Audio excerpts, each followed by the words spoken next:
नमस्कार दोस्तों, आप लोगों को पता है पिछले वीडियो में हम लोग जेपीएससी का जो पेपर 2 है उसका 5वां टॉपिक है झारखंडी साहित्य और साहित्यकार। तो इसका जो प्रीवियस ईयर क्वेश्चन था उसको हम आपको बताया और क्वेश्चन बताने के दौरान आपको समझ में आ गया होगा कि ये जो टॉपिक है काफ़ी ब्रॉड है और इसमें बहुत कम चांसेस होता है कि आप जो पढ़े उसी से क्वेश्चन भिड़ जाए। लेकिन फिर भी एक लिमिटेड सोर्स हम लोगों को ढूँढना पड़ता है जिसको हम पढ़ के जाएँ और उम्मीद करें कि इस सोर्स से ज़्यादा क्वेश्चन आ जाए। ठीक है, 5 प्रश्न पूछा जाता है, 5 में पाँचों ना बने, लेकिन 3 से 4 क्वेश्चन आपका बन जाए, इस उम्मीद से तो आप जा ही सकते हैं। तो हम लोग ढूँढते हैं इसका सोर्स कि आखिर ये जो प्रश्न पूछा गया पिछले 4 एग्ज़ाम में, उसका मेन सोर्स रहा क्या है? तो मेन सोर्स ढूँढने पे 2 सोर्स हम लोगों को मिलता है। एक है डॉक्टर बी. बृहत्तम का झारखंड का इतिहास और संस्कृति। इसमें एक चैप्टर दिया गया है भाषा और साहित्य, जो कि पेज नंबर 578 में मिलेगा। हो सकता है नया एडिशन होगा तो पेज नंबर में थोड़ा बहुत आगे पीछे होगा, वो आप देख सकते हैं। और एक दूसरा सोर्स है, वो है विद्याभूषण जी के द्वारा लिखा गया किताब झारखंड समाज, संस्कृति और साहित्य। इसमें भी साहित्य के बारे में दिया गया है। अगर इस पूरे किताब को पढ़िएगा या इस चैप्टर को पढ़िएगा, किताब को पढ़ने की आवश्यकता नहीं है, इस चैप्टर को पढ़िएगा तो आपको पता चलेगा कि कुछ प्रश्न जो है वो यहाँ से पूछे गए हैं, बल्कि हम कह सकते हैं ज़्यादातर प्रश्न जो है वो यहाँ से आपको मिल जाते हैं। कुछ ऐसे भी प्रश्न हैं जो कि सामान्यतः कोई किताब में नहीं मिलता है, या हो सकता है आपको मिला होगा, हमको नहीं मिला है, तो उसको गूगल हम किए हैं। गूगल करके जो भी इन्फॉर्मेशन उनके बारे में मिला है, चाहे साहित्य हो चाहे साहित्यकार हो, तो जो भी इन्फॉर्मेशन मिला है वो हम क्लास नोट्स में डाल दिए हैं, आप उसको डिटेल वाइज पढ़ सकते हैं। और कुछ फैक्ट जो कि हमेशा आपको याद रखना है, उसको माइंड मैप में भी हम इंक्लूड कर दिए हैं। तो ये जो है प्राइमरी सोर्स है। अगर आप चाहें तो ये दोनों किताब को लेके आप खुद से भी पढ़ सकते हैं। अगर इसका बनाया हुआ नोट्स पढ़ना चाहते हैं तो प्रबोध पत्रिका के नाम से हम लोगों का ऐप है, लिंक जो है डिस्क्रिप्शन में मिल जाएगा, वो डाउनलोड कर लीजिएगा। वहाँ पे झारखंड का 500 प्लस का एक नोट्स मिलेगा, वहाँ डिटेल नोट्स मिल जाएगा। उसको अगर कम टाइम में रिवाइज करना है तो माइंड मैप पे मिल जाएगा, जो कि ऑन एन एवरेज 70 प्लस पेजों का है। तो वो माइंड मैप है जिसमें हिस्ट्री, ज्योग्राफी, कल्चर और ओनली जेपीएससी का जो टॉपिक है वो सारा चीज़ कवर किया हुआ है। तो वहाँ से आप कम टाइम में रिवाइज कर सकते हैं। अगर कोई भी टॉपिक को बेहतर तरीके से समझना है, वहाँ जो भी आप पढ़ें वो याद है कि नहीं ये जानना है, तो आप टेस्ट भी दे सकते हैं। टेस्ट भी 99 रुपीज़ में आपको मिल जाएगा ऐप में ही।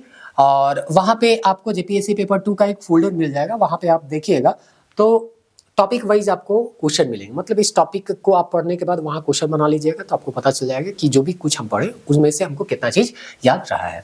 तो आप लोगों को पता है ये जो 5वां टॉपिक है इससे 5 प्रश्न पूछे जाएंगे, और चौथा टॉपिक है जो पहला सब टॉपिक था लोक साहित्य, उससे 1 प्रश्न पूछा जाएगा। और इसको बोले थे हम इसी में मिला के साथ में पढ़ा देंगे। तो कुल मिला के 6 प्रश्नों की तैयारी अभी 2-3 वीडियो में आपका होने वाला है। और 6 प्रश्न कम नहीं होता है। पेपर 1 के संदर्भ में अगर देखिएगा तो आपको पता चलेगा कि प्राचीन भारत पढ़िएगा तो 5 क्वेश्चन तैयार होगा, मध्यकालीन पढ़िएगा तब 5 होगा, आधुनिक भारत पढ़िएगा तब जाके 5 प्रश्न।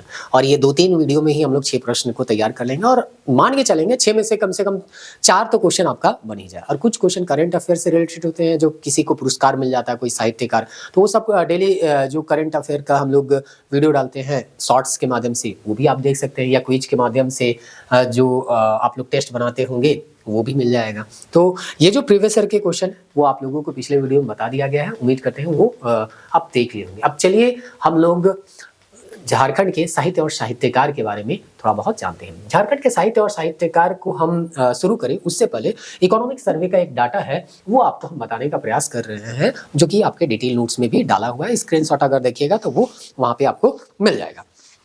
तो वहाँ पे बताया गया था एक पैराग्राफ में कि अभी भी ये 2021 का डाटा है, तो बहुत ज़्यादा पुराना तो है नहीं, 4-5 साल पहले का बात है। तो वहाँ पे बताया गया था अभी भी परिवार में बहुत सारे ऐसे लोग हैं, या परिवार के लोगों से बहुत सारे ऐसे लोग हैं जो कि अपने रीजनल लैंग्वेज में ही बात करते हैं, जो भी उनका क्षेत्रीय लैंग्वेज है उसी में बात करते हैं। और उसका डाटा दिया गया कि परिवार के सदस्य से जो लोग बात करते हैं उनमें से 4% ही लोग ऐसे हैं जो हिंदी में बात करते हैं।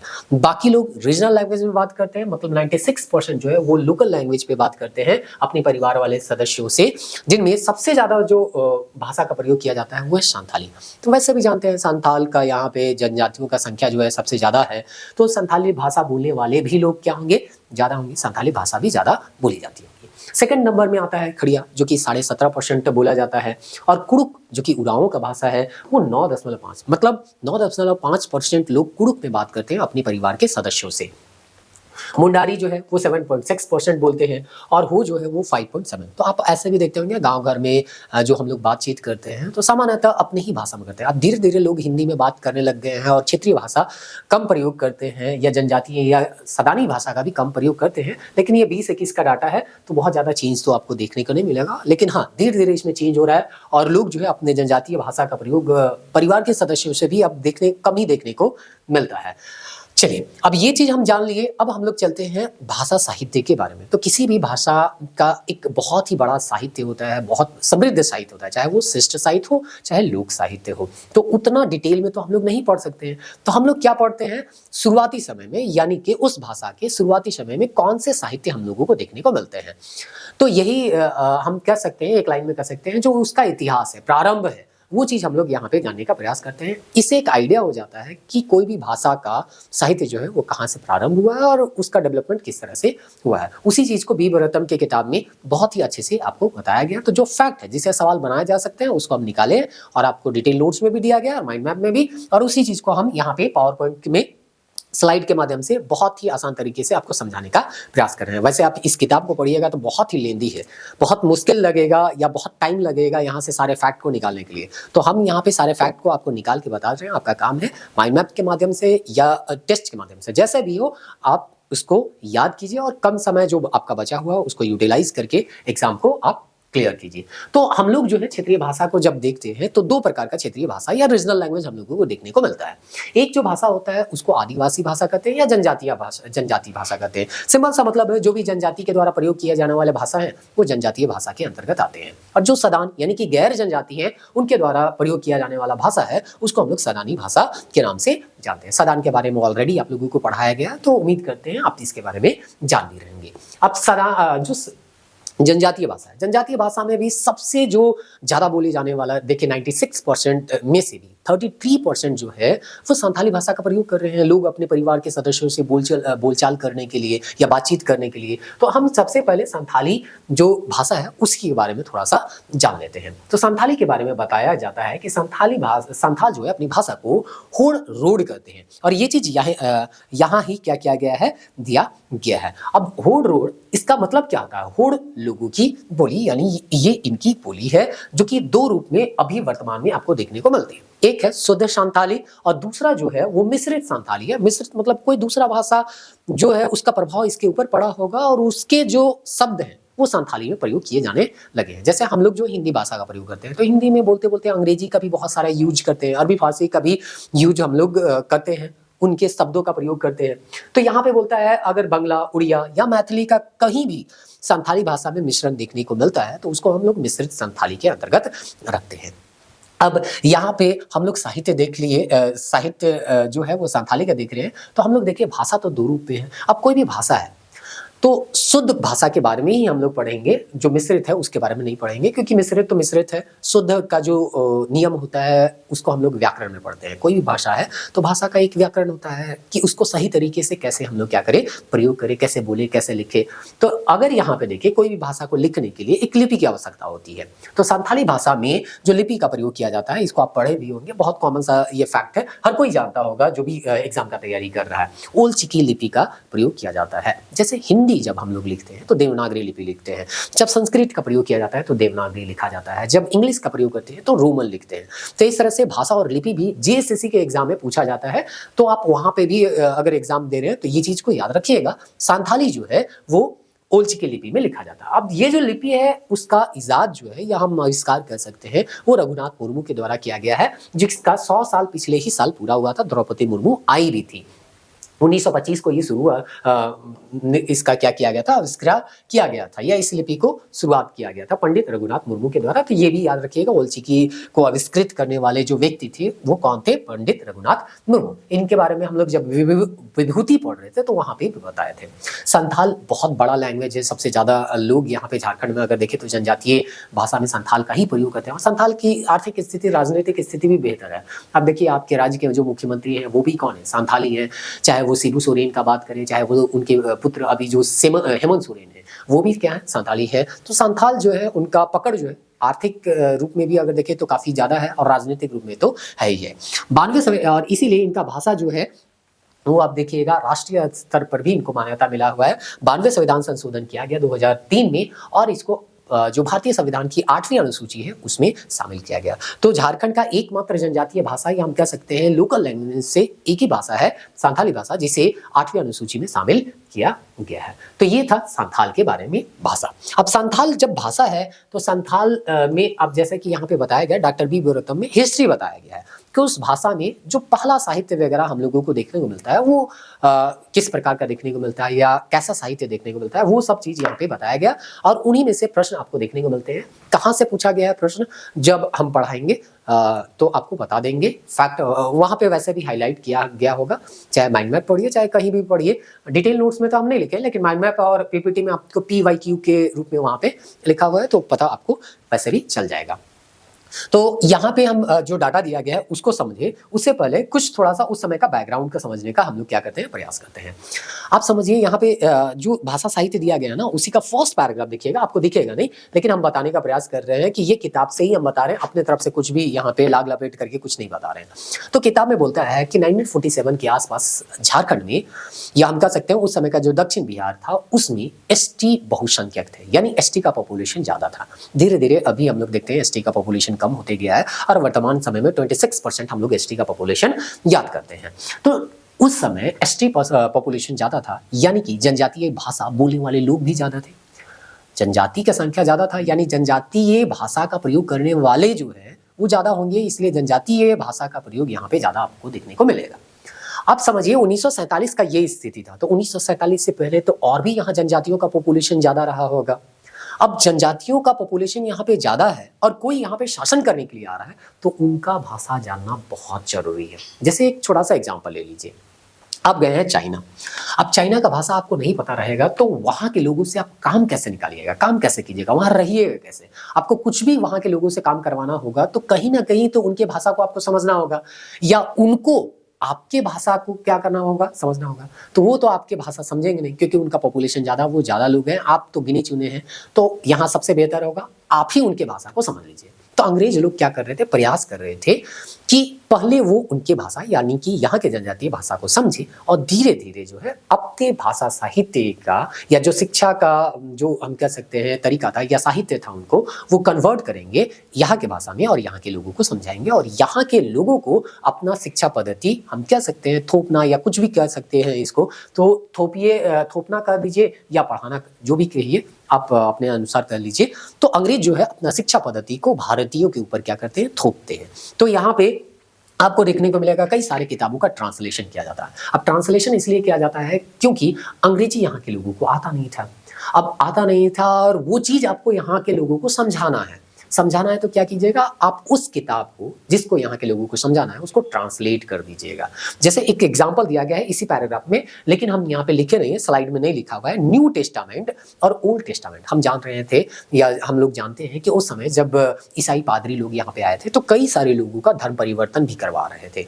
तो उनके धर्म के बारे में यहाँ के लोग जाने, इसके लिए क्या होगा, उनका जो धर्म ग्रंथ है उसका अनुवाद किया जाएगा या धार्मिक ग्रंथ से रिलेटेड जो भी किताब है या साहित्य है उनको वो लोग क्या करेंगे, ट्रांसलेट करेंगे और ट्रांसलेट करके यहाँ के भाषा में दे देंगे ताकि यहाँ के लोग जो है वो उनके बारे में जान सके और उनसे प्रभावित हो और उनका धर्म को वो क्या करें अपना। इसी क्रम में दिया गया है न्यू टेस्टामेंट और ओल्ड टेस्टामेंट जो है उसको संथाली भाषा में क्या किया जाता है, ट्रांसलेट करवाया जाता है। शुरुआती समय में यहाँ पे बताया जा रहा है। फिर आगे दिया गया है, एक नाम देता है जो कि यहाँ पे हम नहीं लिखे हैं, रेवरेंड कैनोनोन कोल करके एक व्यक्ति थे जिनके बारे में बताया गया है। प्राथमिक कक्षाओं के लिए 3 रीडरें लिखती हैं, पहली पुथी, दूसरी पुथी और तीसरी पुथी। और इस तरह से 1914 में यहाँ पे लिखा है, टेक्स्ट बुक कमेटी द्वारा इसको मंजूरी मिल जाता है और ये किताब जो है स्कूलों में पढ़ाया जाने लगता है।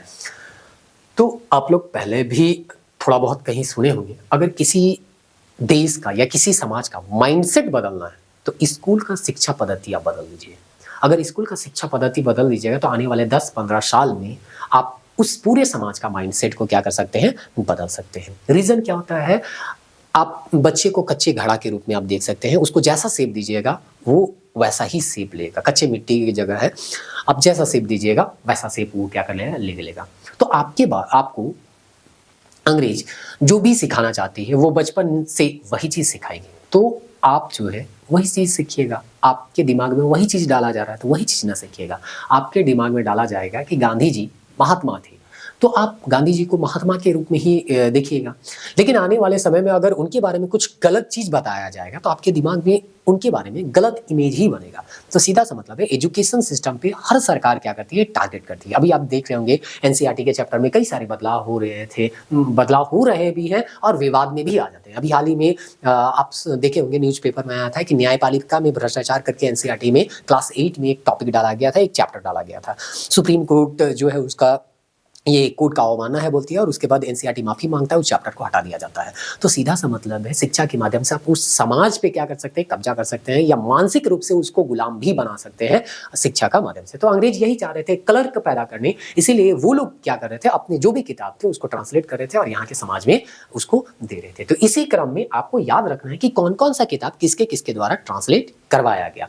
तो एक व्यक्ति है, यहाँ पे बताया गया अंग्रेजी किताब को संथाली भाषा में ट्रांसलेट किया गया और इसका दिमाग में कॉन्सेप्ट एक रखिएगा, फैक्ट तो आपको मिल ही जाएगा, कॉन्सेप्ट बस इतना बच के पकड़िए कि आखिर सवाल इससे क्यों बनाया जाएगा। इसे इसलिए बनाया जाएगा क्योंकि अंग्रेज अपनी किताब को यहाँ पे ट्रांसलेट करके अपना जो भी सोच है यहाँ के लोगों के ऊपर थोप रही थी या समझाने का प्रयास कर रहे थे कि हमारा ये सोच है और इस तरह से लोग अगर उससे प्रभावित होंगे तो कहीं ना कहीं वो अंग्रेज का जो शिक्षा पद्धति है उसकी ओर ही जाएंगे। और आजकल हम देखते हैं अंग्रेज के ही शिक्षा पद्धति अभी तक भी क्या हो रहा है, चल ही रहा है। जे फिलिप्स जो है वो एक किताब छापते हैं, an introduction to the Santhal language.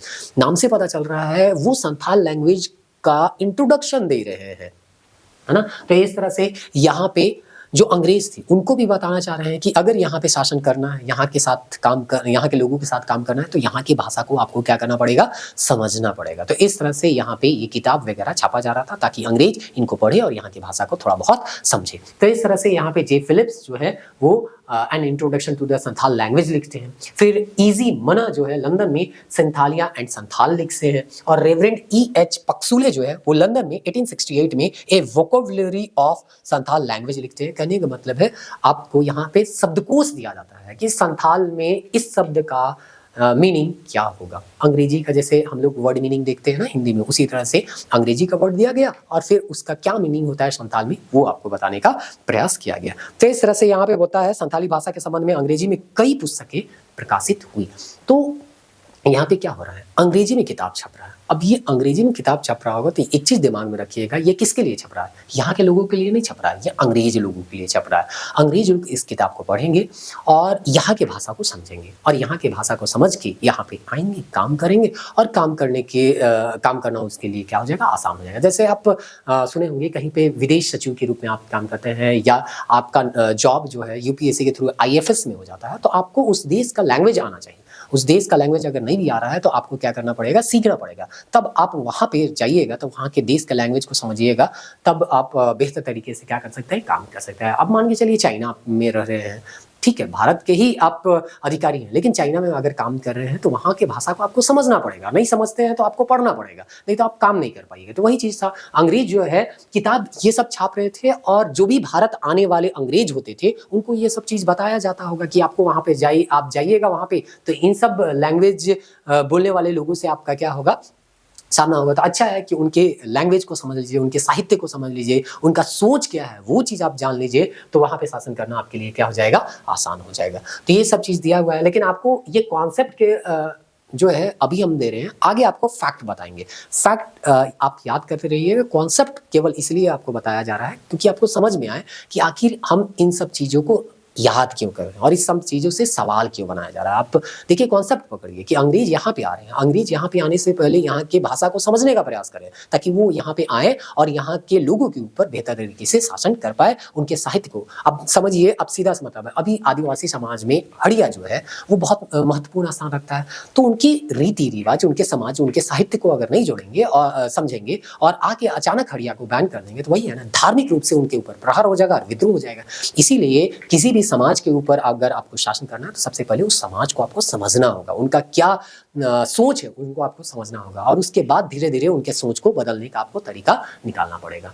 आगे दिया गया है रेवरेंड L.O. स्क्रैफर्ड करके दिया है, बनारस में इनका किताब चला हुआ था, एक वोकेबुलरी करके, एक grammar of the Santhal language करके। तो यही है ना नियम, ग्रामर क्या बताता है, किसी भी लैंग्वेज का नियम बताता है। फिर एक कैंपवेल जो है पोखरिया 1899 से छपा था ये संथाली इंग्लिश डिक्शनरी, मतलब वही है शब्दकोश छपा था। फिर पी.ओ. बोर्डिंग जो है materials for a Santhali grammar 1929 में।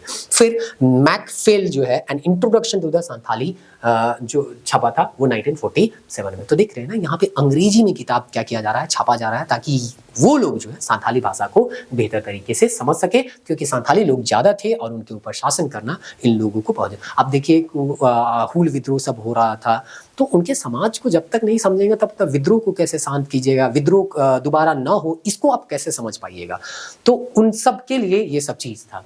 फिर डोमन साहू समीर जो है संथाली साहित्य के जो भारतेंदु कहे जाते हैं, वो एक किताब लिखते हैं संथाली प्रवेशिका, जो कि 1951 में लिखा जाता है या पब्लिश होता होगा, ठीक ना। फिर एक है केवल सोरेन जो कि हिंदी संथाली कोश लिखते हैं 1951 में। मतलब यहाँ पे हिंदी भाषा का जो शब्द है उसको संथाली में क्या अर्थ है, या संथाली भाषा का जो शब्द है उसका हिंदी में क्या अर्थ है, ये बताया गया होगा हिंदी संथाली कोश में, जो कि केवल सोरेन के द्वारा है। तो माइंड मैप में इन सबको एक जगह समराइज करके दिया गया है, आप इसको पढ़िएगा और याद करने का प्रयास कीजिएगा। इसी से रिलेटेड आपको एमसीक्यू मिल जाएगा जो कि ऐप में है, आप जाके बनाइएगा तो आपको याद हो जाएगा कि आपको समझ में आ जाएगा कि कितना फैक्ट जो है हमको याद हो रहा है, कितना नहीं हो रहा है। एक नाम आया था जोबा मुर्मू के बारे में, जो कि जिनके बारे में किताब में नहीं दिया हुआ था, लेकिन सवाल इससे पूछा गया था। तो ये चीज जो है हम अलग से गूगल किए थे और वहां से इंफॉर्मेशन निकाल के आपको यहाँ पे बता रहे हैं। तो जोबा मुर्मू के बारे में दिया गया है, ये एक संथाली विमेन है जो कि जमशेदपुर की है। ये कहाँ की है? जमशेदपुर की रहने वाली है। दूसरा दिया गया है इनके द्वारा लिखा गया एक किताब। तो यहाँ पे बोलता है एक किताब लिखा गया है ओलून बाहा, इनके द्वारा किताब लिखा गया ओलून बाहा, जो कि collection of short notes short stories का, छोटे छोटे जो कहानी है ना उसका एक क्या है जो है कलेक्शन है। तो आपको पूछा जाएगा ओलून बाहा किसके द्वारा लिखा गया है, तो जोबा मुर्मू के द्वारा लिखा गया है, जो कि जमशेदपुर की है, ओलून बाहा नाम के किताब से। साहित्य academy children award literature award भी इनको 2017 में मिला था। तो ये करंट में न्यूज में थे इसीलिए पूछा गया। तो कुछ कुछ जो है आपको किताब में मिल जाएगा, कुछ करंट में न्यूज रहेंगे तो उससे सवाल पूछा जाएगा।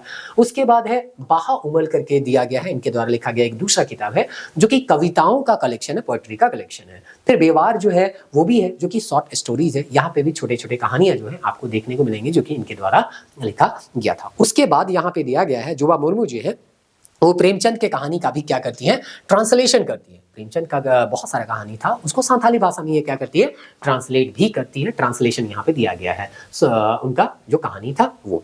उसके बाद यहाँ पे जो है आपको दिया गया है जोबा मुर्मू के बारे में ट्रांसलेशन तो दे दिया गया। उसके बाद है एक है गीतांजलि का ट्रांसलेशन जो यहाँ पे लिखा होगा, हाँ लिखा है, she is also one of the few who have successfully translated famous Gitanjali by Rabindranath Tagore. हम लोगों को पता है रविंद्रनाथ टैगोर के द्वारा एक किताब लिखा गया गीतांजलि, उसका भी ये लोग ये जो है संथाली में क्या करते हैं, ट्रांसलेशन करती है। और संथाली में जो ट्रांसलेशन हुआ है उसका नाम है सेरेन एंजल, इनका नाम है, उच्चारण हो सकता है कुछ दूसरा हो रहा होगा तो आप देख लीजिएगा, सेरेंग एंजेल करके है। ये किसका ट्रांसलेशन है, गीतांजलि का, जो कि रविंद्रनाथ टैगोर के द्वारा लिखा गया। ट्रांसलेशन करने वाली कौन है, जोबा मुर्मू, और इसके लिए इनको पुरस्कार भी मिला है। इनको पुरस्कार मिला है साहित्य अकेडमी न्यू दिल्ली से, इनको पुरस्कार भी मिला है। तो ये काफी फेमस पर्सनैलिटीज है या साहित्यकार हैं हम कह सकते हैं। उसके बाद यहाँ पे अच्छा यहाँ जो है और भी कुछ इनको क्या किया है, जो है अवार्ड मिला है।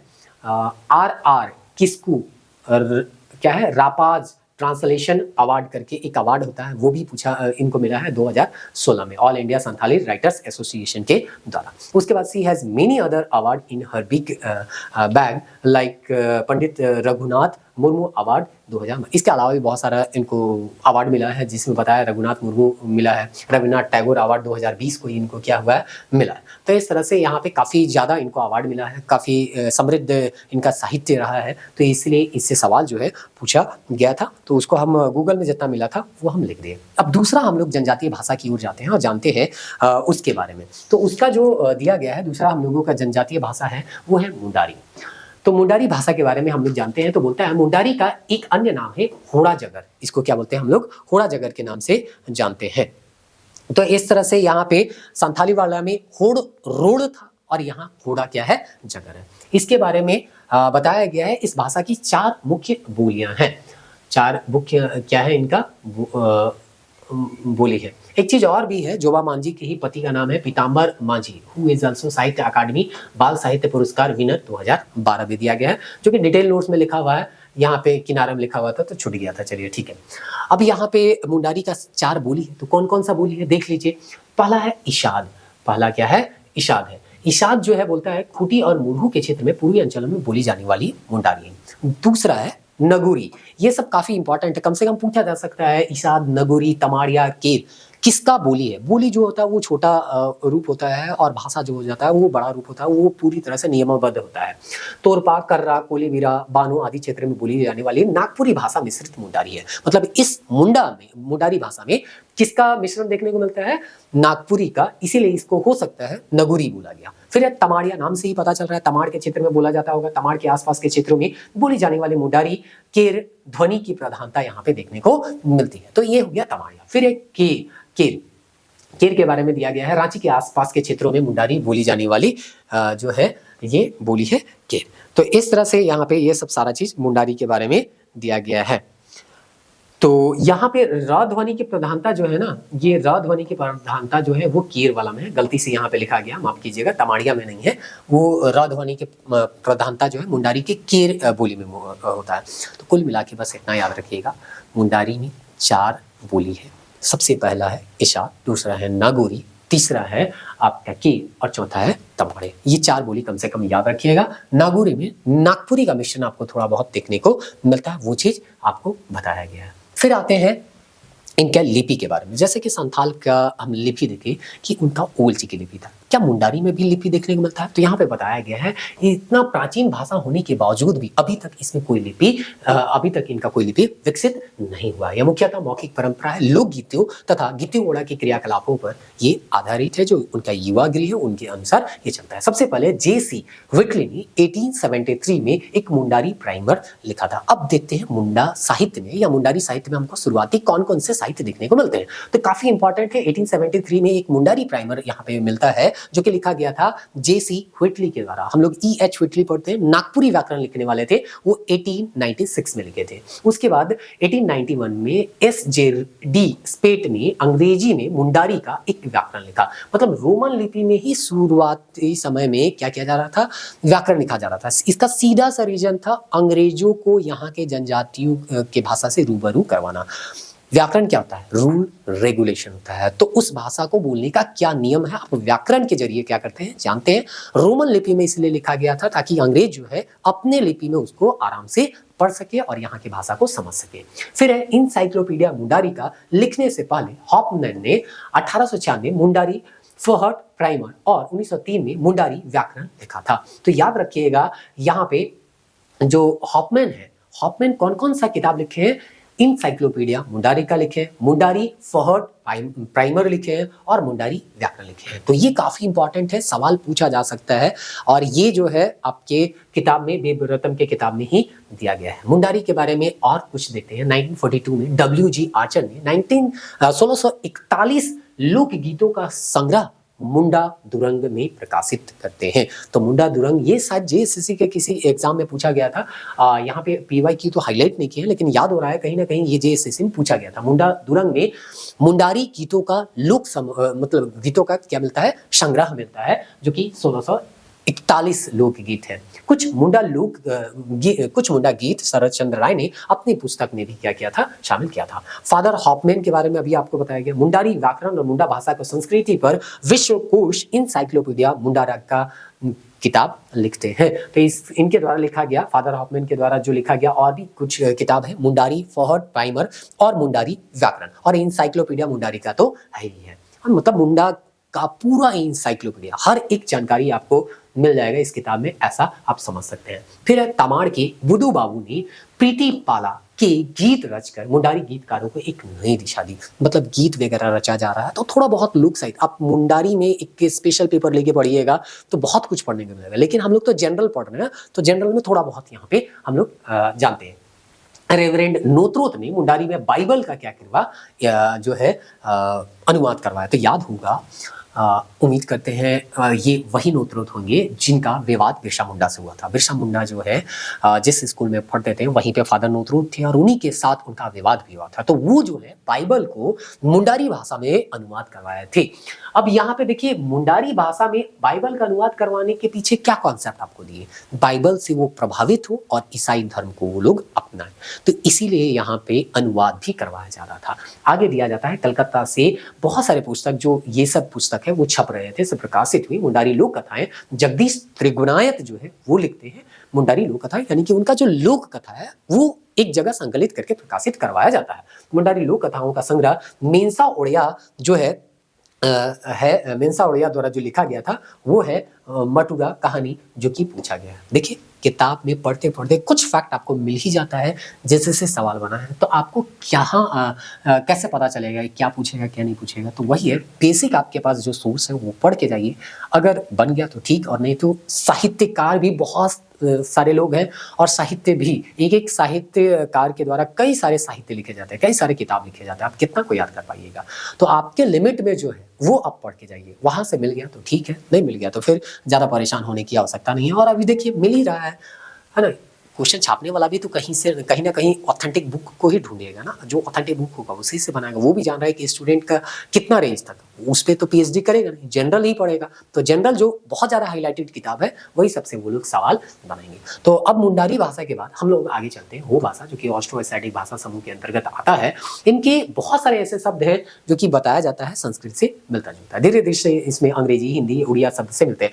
वैसे भी एक शब्द का अगर कहीं ना कहीं दूसरे शब्द से प्रवाहित ना हो तो उसको कहा जाता है, मतलब लचीलापन होना चाहिए। यदि हमारा भाषा नागपुरी है तो हम हिंदी के भी बहुत सारे शब्द को अपना लेते हैं, अंग्रेजी को भी अपना लेते हैं, दूसरे जो जनजातीय भाषा है उसका भी थोड़ा बहुत शब्द को अपना लेते हैं। तो इतना रिजिड होके हम लोग नहीं रहते। हिंदी भाषा में देखिए कई सारे भाषाओं का शब्द जो है हिंदी भाषा में आपको देखने को मिलेगा, चाहे वो अंग्रेजी हो, चाहे अरबी हो, फारसी हो, वहाँ की भाषा जो है के जो शब्द है वो सब शब्द का हम लोग क्या करते हैं, प्रयोग करते हैं। तो हो में अगर हम देखें तो बताया गया है भीमराव सोलंकी हो काजी व्याकरण ग्रंथ 1886 में बनारस से ये छपवाए थे।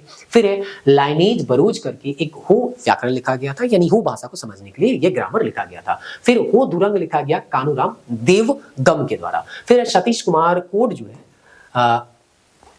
तसीस सुमुल और इदे उड़ू चापका कहनो चसरेया ताक। देखिए ओ भाषा का ये शब्द है तो उच्चारण करने में थोड़ा सा दिक्कत हो रहा है, तो आप इसको देख लीजिएगा। ये किताब वो लोग क्या करते हैं, छपवाते हैं। तो ये चीज है सतीश कुमार कोड के द्वारा। एक सवाल पूछा गया जो कि किताब में नहीं दिया हुआ था, बाद में इसको ऐड किए डॉक्टर जामुन सिंह सोय, और इसका भी रीजन बस यही था कि इनको पद्मश्री मिला हुआ था 2023 में। तो ये करंट अफेयर से रिलेटेड थे, इसीलिए ये सवाल पूछा गया था। आपको याद रखना है जामुन सोय जो है वो किस भाषा से रिलेटेड है, तो हो भाषा से रिलेटेड है। इनको पद्मश्री 2023 में मिला था।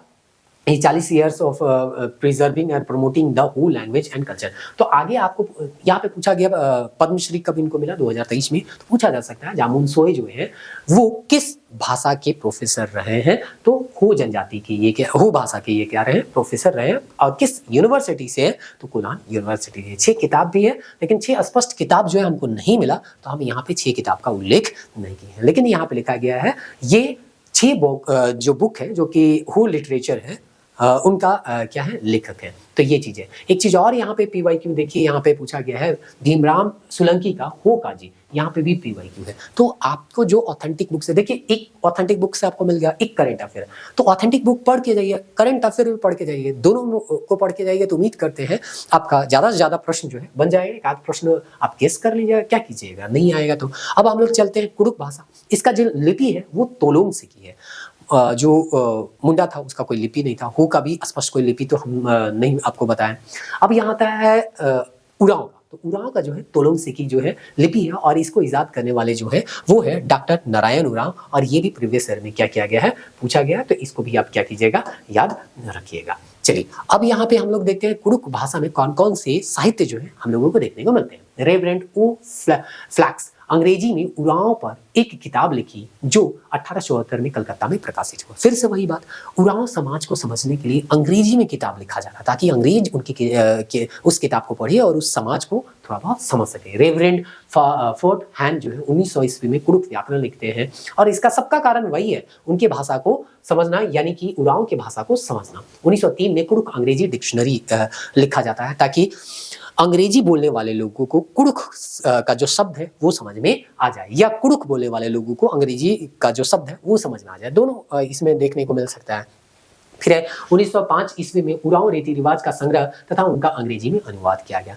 वही बोले ना कि आपको जिसके ऊपर शासन करना है उसका रीति रिवाज को जानना पड़ेगा, तभी आप जानिएगा कि इस चीज को हम बैन करेंगे तो इसका क्या प्रभाव होगा। आप हड़िया को बैन कर दीजिएगा उरांव में तो उसका बहुत बड़ा दुष्प्रभाव आपको देखने को मिलेगा, काफी लोग विरोध करेंगे। तो आपको पता होना चाहिए कि उनके रीति रिवाज में हड़िया का क्या स्थान है। आप जान जाइएगा, बहुत महत्वपूर्ण स्थान है, उनके धार्मिक रीति रिवाज का ये मुख्य अंग है। तो आप उस पर बैन नहीं कीजिएगा, और बैन कीजिएगा तो उस लेवल तक सोच के कीजिएगा कि हमको इस तरह के विरोध जो है झेलने पड़ सकते हैं। तो इसीलिए किसी भी समाज को जानने के लिए उसके साहित्य को, उनका संस्कृति को जानना बहुत जरूरी होता है। कुड़ुक भाषा तथा देवनागरी लिपि में बाइबल का अनुवाद किया गया। फिर से वही बात है, बाइबल का अनुवाद जो है यहाँ के जनजातीय भाषा में किया जा रहा था। क्यों? क्योंकि यहाँ के जनजातियों को प्रभावित करना था कि हमारा बाइबल ऐसा है, और उस बाइबल से जैसे लोग प्रभावित होंगे वो जो है अपना धर्म जो है वो बदल के ईसाई धर्म में परिवर्तित हो जाएंगे। आगे दिया है खड़िया जनजाति। खड़िया में दिया गया है लेखन, इसका देवनागरी में ही किया जाता है। इंट्रोडक्शन टू द खड़ियाज लैंग्वेज जो है वो गगन चंद्र बैनर्जी 1894 में लिखे थे। खड़िया भाषा का वैज्ञानिक विशेषताओं के साथ ही खड़िया जाति के रीति रिवाजों का भी यहाँ पे उल्लेख किया गया है introduction to the Kharia language में। तो काफी इंपॉर्टेंट है, उनका कल्चर के बारे में भी दिया गया है। उसके बाद दिया गया है द खड़ियाज, ये लिखे हैं शरत चंद्र राय के द्वारा। खड़िया जाति का जीवन वृत्त प्रस्तुत किया गया है, मतलब उनका जीवन शैली कैसा है वो चीज है।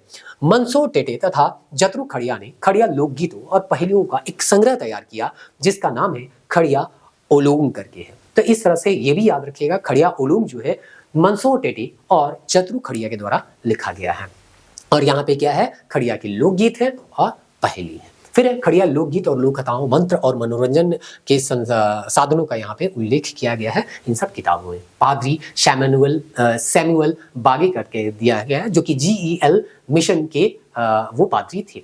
कोनोन नाम थोड़ा सा देखिए, जिस भाषा का होगा उसी भाषा का प्रयोग किया जा रहा है तो थोड़ा उच्चारण करने में दिक्कत होता है, तो इसको मैनेज कीजिएगा थोड़ा सा। कोनोन कटेकिस्म करके दिया गया है और शुयोको कायोम करके है। तो इस तरह से ये दिया गया है। फिर प्यारे क्रिकेटर द्वारा प्राइमर रीडर बेरथा बिहा करके दिया है। डिक्शनरी ऑफ खड़िया लैंग्वेज है H. फ्लोर तथा थेसेंस ने 1934 में ये लिखा था। सेनेल जो है कैथोलिक मिशन द्वारा प्रार्थनाओं का एक किया है संग्रह लिखा गया है। तो ये जो है खड़िया लैंग्वेज के बारे में आपको दिया हुआ था।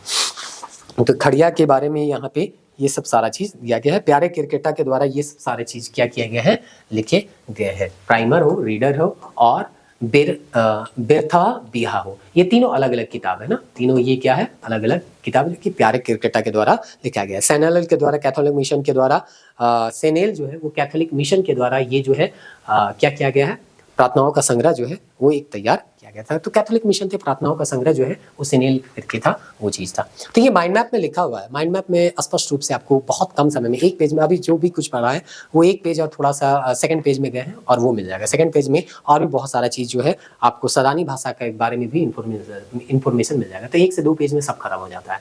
अब सदानी भाषा में जो है वो सबसे पहला भाषा है वो है खोरठा। तो खोरठा को हम लोग जो है वो नेक्स्ट वीडियो में देखेंगे और समझने का प्रयास करेंगे। ज़्यादा देखिए ये सब फैक्चुअल डाटा है, थोड़ा सा कॉन्सेप्ट के साथ जाना पड़ता है, टाइम तो लगता है, लेकिन वही चीज़ है टाइम नहीं दीजिएगा तो फिर 5-6 प्रश्न का तैयारी कैसे होगा।